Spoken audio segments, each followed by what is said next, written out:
আজ থেকে ৩ মাস আগে আমার স্ক্রিনে থাকা এই ব্যাংকগুলা নিয়ে আমি ভিডিও বানিয়েছিলাম।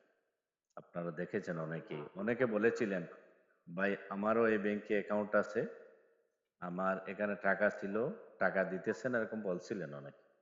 এখন বলছি এখনো এই ব্যাংকের সেম, ব্যাংকে টাকা নেই, গ্রাহক টাকা পাচ্ছে না এই ব্যাংক থেকে।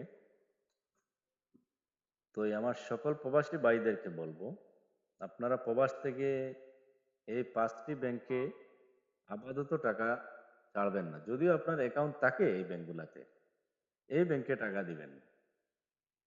অন্যান্য আরো অনেক ব্যাংক আছে, ব্যাংক যাচাই করবেন, যাচাই করে দিবেন যে ব্যাংকে টাকা প্রবাস থেকে আপনার রেমিটেন্স পাঠালে আপনার টাকা পরিবার পাবে, এরকম ব্যাংকে দিবেন। একটু যাচাই বাছাই করবেন, তারপরে টাকা দিবেন। আপনার কষ্টের টাকা, ঘাম জড়ানো টাকা আপনি এই 5টি ব্যাংকে দিবেন। দেওয়ার পর আপনার পরিবার যাবে ব্যাংকে, ওরা বলবে আজকে নেই, কালকে আসেন, পরশু আসেন। কেন? আপনার কষ্টের টাকা না এগুলা? আপনার টাকা, আপনার টাকা দিতে ওদের সমস্যা কোথায়?